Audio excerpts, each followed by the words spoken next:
Competition academy के YouTube portal पे आपका स्वागत है। उम्मीद करते हैं कि आप लोगों की पढ़ाई अच्छी चल रही होगी। और जैसा कि आप देख रहे हैं कि इधर 2-3 दिन से लगातार वीडियो पब्लिश किए जा रहे हैं ताकि आप लोगों का रिवीजन हो सके। कुछ महत्वपूर्ण प्रश्न लेकर आज फिर हम लोग उपस्थित हैं। कल मैंने कविता पर आधारित आप लोगों को प्रश्न दिया था और आज समस्त पाठ्यक्रम से परीक्षा उपयोगी महत्वपूर्ण प्रश्नोत्तरी आप लोगों के सामने है इस वीडियो में। तो चलिए शुरू करते हैं। यहाँ देखें, कविता से संबंधित है। बैठे हुए सुखद आतप में मृग रोमांथन करते हैं, वन के जीव विवर से बाहर हो विश्रब्ध विचरते हैं। उपरोक्त पंक्ति दिनकर की रचना रश्मिरथी के किस सर्ग की है? प्रथम सर्ग, द्वितीय सर्ग, तृतीय सर्ग, चतुर्थ सर्ग।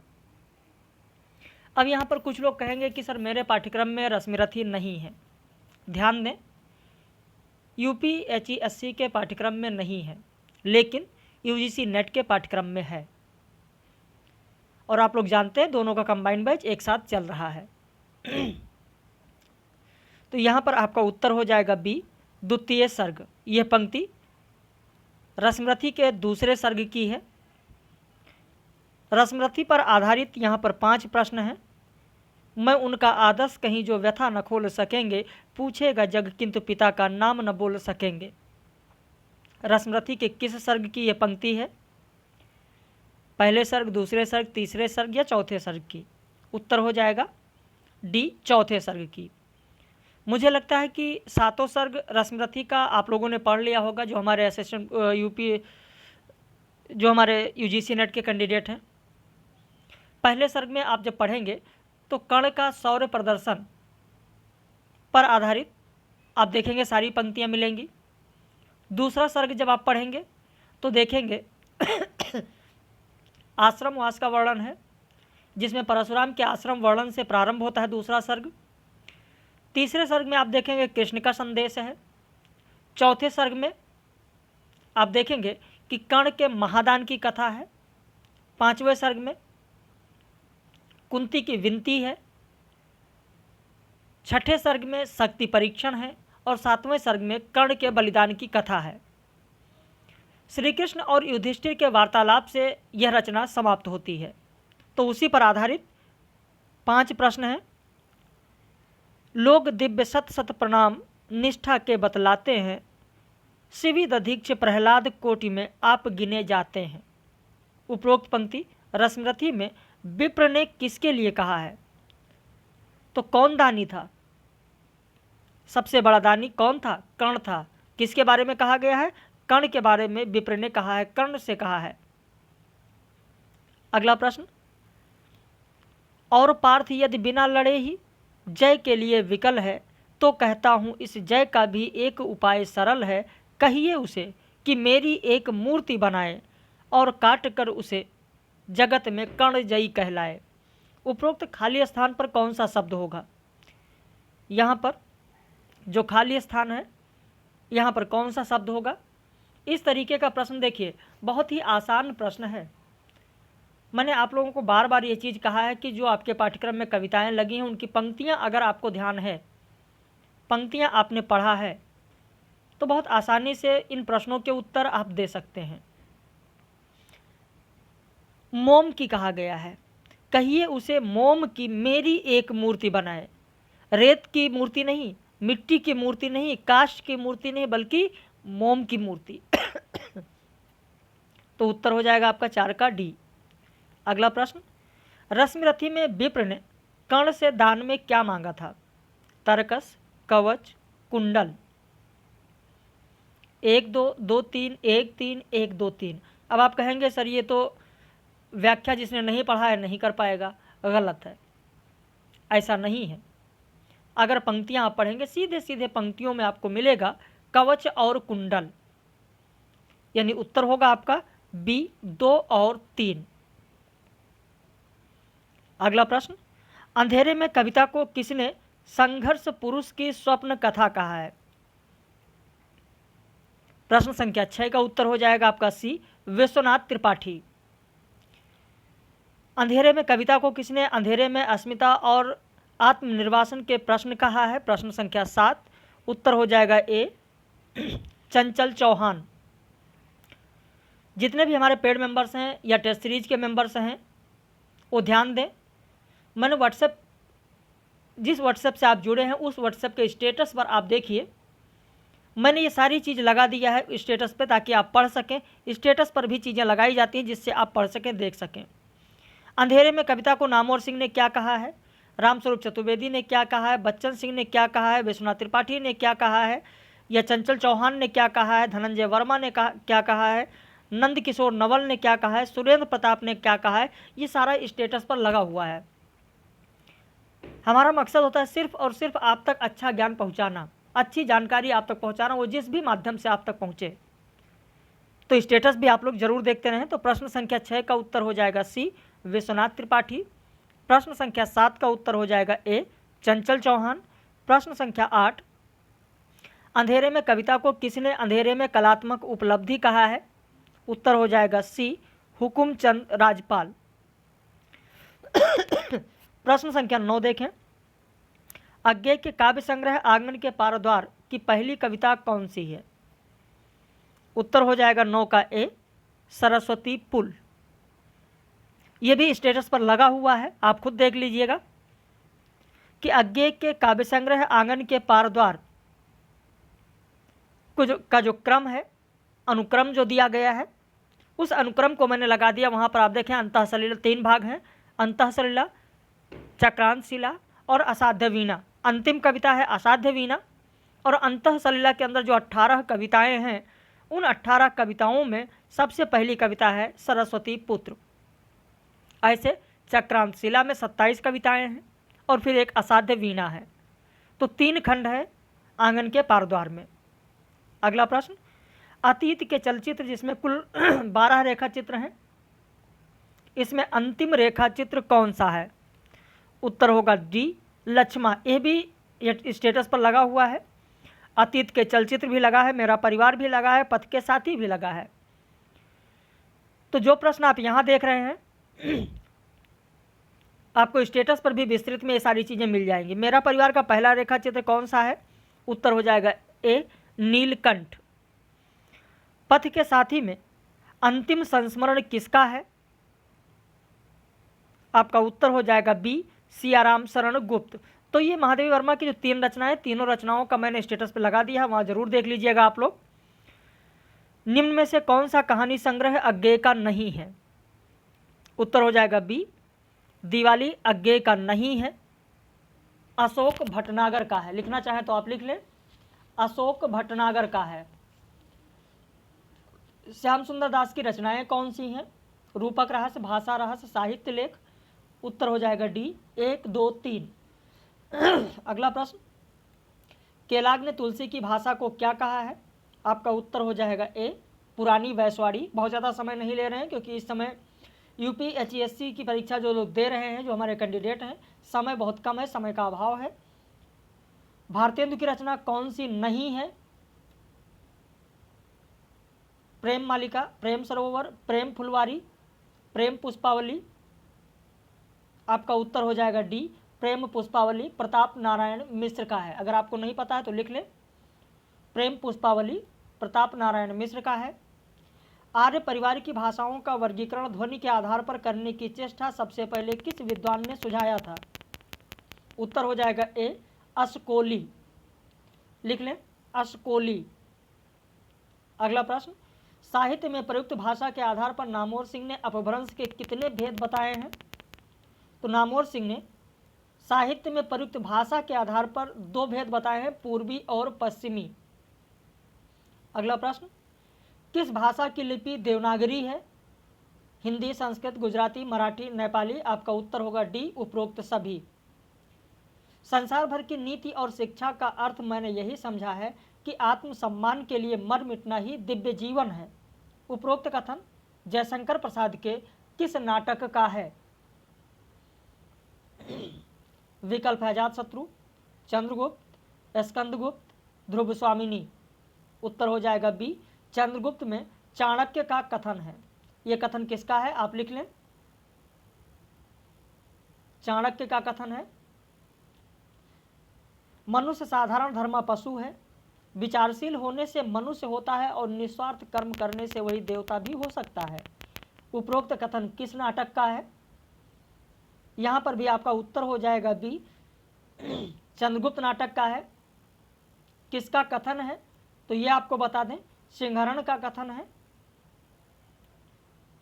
अगला प्रश्न, स्कंदगुप्त नाटक में भट्टार्क का कथन कौन सा है?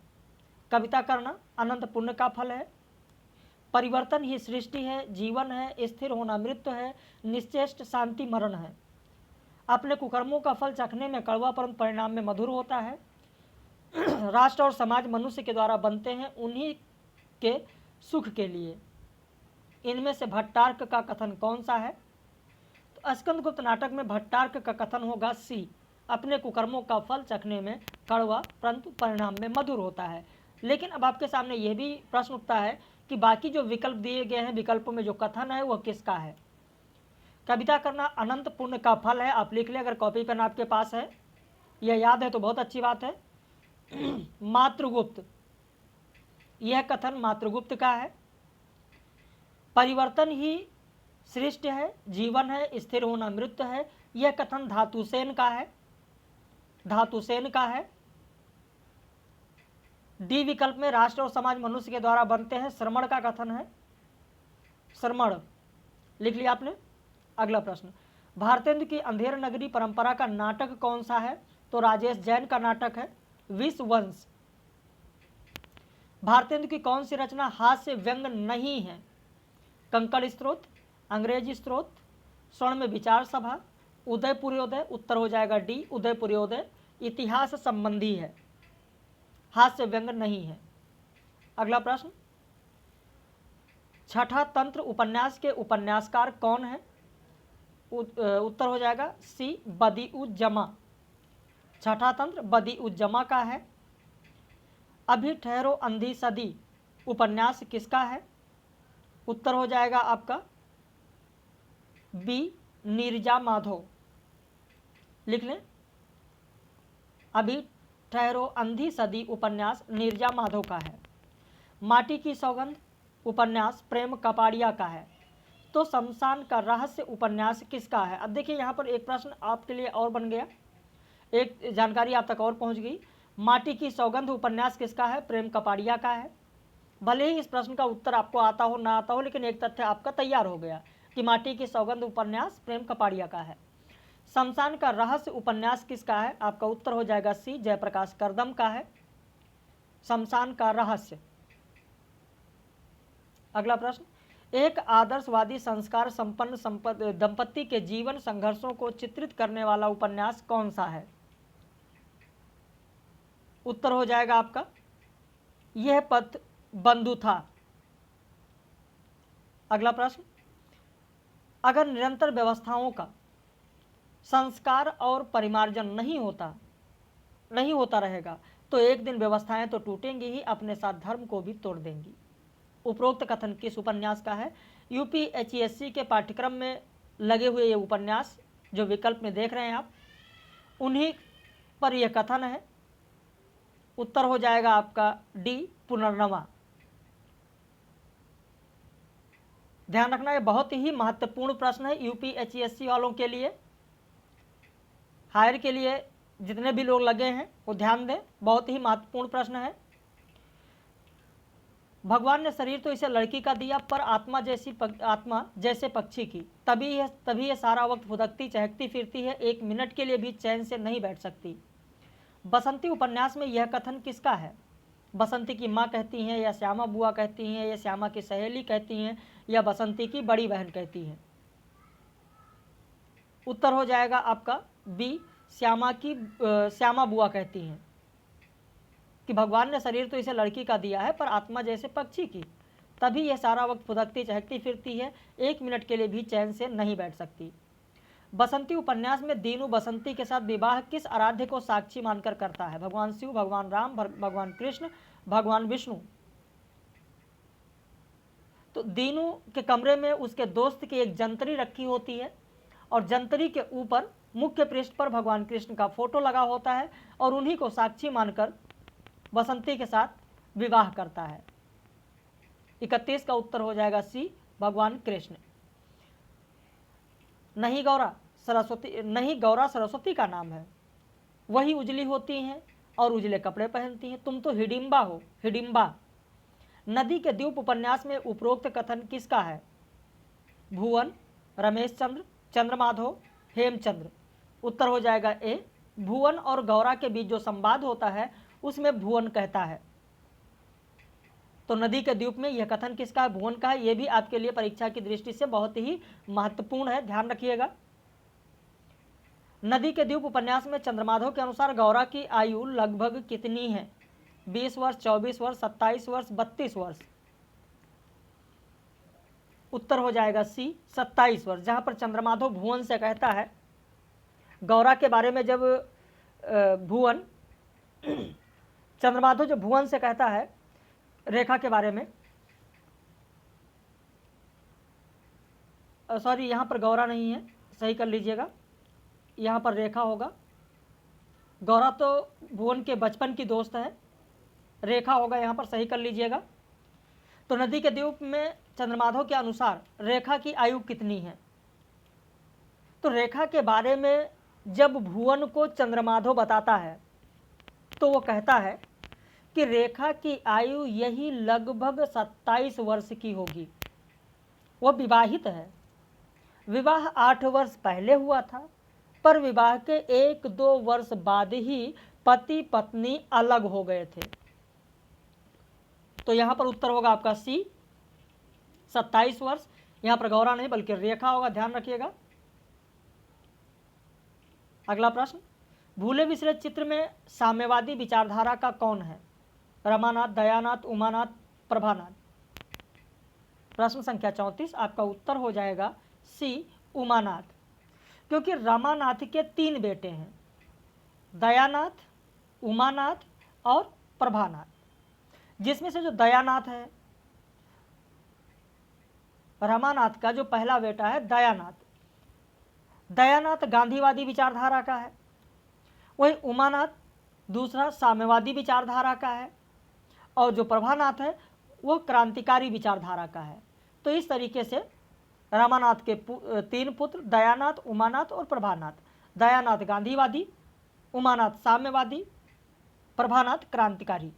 तो यहाँ पर आपका उत्तर हो जाएगा, साम्यवादी पूछा गया है तो उत्तर हो जाएगा आपका सी, उमानाथ। नीला चांद उपन्यास की विषय वस्तु किस सदी की है? 5वीं सदी, 7वीं सदी, 9वीं सदी, 11वीं सदी। उत्तर हो जाएगा डी, 11वीं सदी। अगला प्रश्न, गोमती, शीलभद्रा, सुनंदा, बसंती, दक्षिणा आदि नारी पात्र किस उपन्यास की हैं? बसंती, नदी के द्वीप, नीला चांद, राग दरबारी। उत्तर हो जाएगा सी, नीला चांद। हंसा फिरत विपत के मारे अपने देश निनारे, अब का बैठे ताल तलैया छोड़ समुद्र किनारे। नीला चांद उपन्यास में उपरोक्त गीत कौन गाता है? गोमती, बसंती, सुनंदा, एक सामान्य स्त्री। उत्तर हो जाएगा आपका डी, एक सामान्य स्त्री गाती है कि हंसा फिरत विपत के मारे अपने देश निनारे, अब का बैठे ताल तलैया छोड़ समुद्र किनारे। ये उस वक्त गाती है जब कीर्ति वर्मा कालंजर छोड़कर बनारस की ओर प्रस्थान करते हैं, उसी समय एक सामान्य स्त्री यह गाती है। वयम रक्षाम उपन्यास में रावण द्वारा रक्ष संस्कृति को क्यों प्रारंभ की गई? यहाँ पर एक प्रश्न और बन सकता है कि वयम रक्षाम उपन्यास में रावण ने किस संस्कृति का प्रारंभ किया? तो रक्ष संस्कृति, ध्यान रखिएगा। तो रक्ष संस्कृति जो रावण ने शुरू किया था वो क्यों शुरू किया? अपनी लंका की रक्षा के लिए, लंका की संस्कृति को मजबूत करने के लिए, या दक्षिण को अर्थात लंका को उत्तम प्रदेश या राज्य बनाने के लिए, या दक्षिण को उत्तर से जोड़ने के लिए। तो आपका उत्तर हो जाएगा डी, दक्षिण को उत्तर से जोड़ने के लिए रावण ने रक्ष संस्कृति चलाई थी। अगला प्रश्न, रावण ने उत्तर भारत में कितने सैन्य सन्निवेश बनाए थे? 2, 4, 5, 3। ये वयम रक्षाम उपन्यास के तहत है, मैंने आगे ब्रैकेट में लिख दिया है। आपका उत्तर होगा 2। एक दंडकारण्य में और दूसरा नैमिषारण्य में। दंडकारण्य में तो उसने शूर्पणखा को भेज दिया था और एक सेनानायक खरदूषण को भेज दिया, और वहीं नैमिषारण्य में ताड़का को भेजा था। तो 2 सैन्य शिविर बनाए गए थे रावण के द्वारा। उत्तर भारत में 2 सैन्य शिविर बनाए गए, एक दंडकारण्य में और दूसरा नैमिषारण्य में। जैसा कि मैंने आपको बताया कि दंडकारण्य में शूर्पणखा को रखा गया और बहुत सारी सेना लेकर सेनानायक खरदूषण को भेज दिया गया, वहीं नैमिषारण्य में ताड़का को दिया गया। अगला प्रश्न देखें। वयम रक्षामि की भूमिका के अनुसार आचार्य चतुर्सेन शास्त्री की उम्र कितनी थी? आपका उत्तर हो जाएगा बी, 65 वर्ष। अगला प्रश्न। मकर संक्रांति के स्नान के लिए दलीप नगर के राजा नायक सिंह पहुज में स्नान करने के लिए विक्रमपुर आए। विराटा की पद्मिनी उपन्यास में उपरोक्त अंश में लिखित पहुज क्या है? कितने लोगों को पता है जरूर बताइएगा। एक तालाब, एक नहर, एक नदी, एक कुआं। प्रश्न संख्या 41 आप लोगों के लिए छोड़ते हैं, कमेंट में जरूर बताइएगा। कुछ लोग कमेंट करते हैं, कुछ लोग नहीं भी करते हैं। और एक चीज़ और एक संदेश देना है, दे दें आपको। बहुत सारे लोगों का इस समय मैसेज भी आ जाता है बीच बीच में, सर आज टेस्ट सीरीज नहीं मिली। आप लोगों को ध्यान दीजिए, आप लोगों को लगभग 175 टेस्ट सीरीज दी जा चुकी है। हम और भी 100 टेस्ट सीरीज कहिए भेज दें, लेकिन कोई फ़ायदा उसका नहीं होगा जब तक आप रिवीजन नहीं करेंगे। तो जितना आपको टेस्ट सीरीज दिया गया, जो टेस्ट सीरीज वाले कैंडिडेट हैं वो ध्यान दें कि इस टेस्ट सीरीज का ज़्यादा से ज़्यादा आप रिवीजन कर डालो, चाहे वो हमारे यूजीसी नेट के कैंडिडेट हैं, चाहे असिस्टेंट प्रोफेसर के हैं। और जो पेड बैच वाले कैंडिडेट हैं, क्रैश कोर्स वाले कैंडिडेट हैं, वो सभी ध्यान दें। जो स्टडी मटेरियल आपके पास उपलब्ध है, जितना भेजा गया, जितने वीडियो लेक्चर हैं, जितने टेस्ट सीरीज हैं, उन सारा मैटर का अगर आपने ईमानदारी के साथ रिवीजन कर लिया तो आपको लगभग सारे प्रश्न मिल जाएंगे। और अब नई नई चीज़ों को करना नहीं है आपको, और ऐसी कोई भी चीज़ नहीं बची है जो ना पढ़ाई गई हो। यहाँ पर जितने प्रश्न देख रहे हैं ये सब रिवीजन आपके हो रहे हैं, सारी चीज़ कराई गई है। फिर भी मैं प्रतिदिन कोशिश करता हूँ कि 40-50 प्रश्न का एक वीडियो आप लोगों को दे दिया करें, ताकि आप लोगों की कंटिन्यूटी बनी रहे। तो आप लोग रिवीजन करिए। अब कोई टेस्ट सीरीज नहीं मिलेगी, बस प्रतिदिन ऐसे 45-50 प्रश्नों का वीडियो आपको मिलता रहेगा। सारा सिलेबस हो गया। और मेरी आप लोगों से यही एक रिक्वेस्ट है, समझ लीजिए इसको, कि आप लोग जितना मैटर दिया गया उसका ज़्यादा से ज़्यादा बार रिवीजन करें। अब टेस्ट सीरीज के पीछे मत भागिए, जितनी चीज़ें दी गई हैं उनका रिवीजन करिए। बाकी जो आपको वीडियो लेक्चर मिल रहा है उस वीडियो को देखिए, यानी प्रश्नोत्तरी जो दी जा रही है उसे आप देखिए। बस आगे बढ़ते हैं। तो यहाँ प्रश्न संख्या 41, पहुज क्या है? एक तालाब, एक नहर, एक नदी, एक कुआं। आपको बताना है कमेंट करके। जितना पानी इस समय पहुज में है वह बीमारी को 100 गुना कर देने के लिए काफ़ी है। अब बताइए, यहाँ से भी अगर आप समझ गए तो भी आपके लिए अच्छा है। विराटा की पद्मिनी में यह कथन किसका है? उत्तर हो जाएगा आपका सी, लोचन सिंह ने यह कहा है। जब नायक सिंह स्नान करते हैं, स्नान के लिए जाते हैं वहाँ पर, तो लोचन सिंह कहता है कि जितना पानी इस समय पहुँच में है वह बीमारी को 100 गुना कर देने के लिए काफ़ी है। यानी वहाँ का पानी शुद्ध नहीं है, दूषित है। और यहाँ पर उत्तर होगा, चलिए बता देते हैं आप लोगों को, लेकिन कमेंट जरूर करिएगा कि बताने से पहले आपको पता था या नहीं। नदी है, पहुज एक नदी है वहाँ पर, और उसी नदी में मकर संक्रांति के दिन स्नान करने के लिए दलीप नगरी के राजा नायक सिंह विक्रमपुर जाते हैं। उसी नदी में, पहुज नदी में स्नान करने के लिए, और वहीं पर लोचन सिंह होता है जो नायक सिंह से कहता है कि जितना पानी इस पहुज में है वो बीमारी को 100 गुना कर देने के लिए काफ़ी है। विराटा की पद्मिनी में पद्मिनी किसकी बेटी है? उत्तर हो जाएगा यहाँ पर आपका ए, नरपति सिंह। नरपति सिंह की बेटी है। अगला प्रश्न, अभी से तुम्हारा यह हाल है तो बड़े होकर पता नहीं क्या सुख दोगे अपनी महतारी को। आपका बंटी में उपरोक्त कथन किसका है? शकुन, मीरा, फूफी, अजय। उत्तर हो जाएगा सी, फूफी का कथन है। आपका बंटी में बंटी किससे सोनल रानी की कहानी सुनता है? शकुन, मीरा, फूफी, अजय। तो यहाँ पर भी वो फूफी से कहानी सुनता है।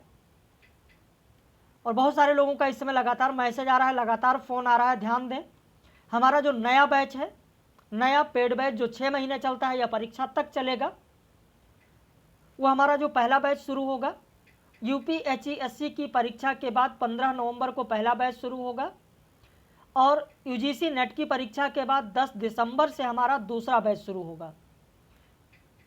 तो इस तरीके से ये दोनों बैच में आप जुड़ने के लिए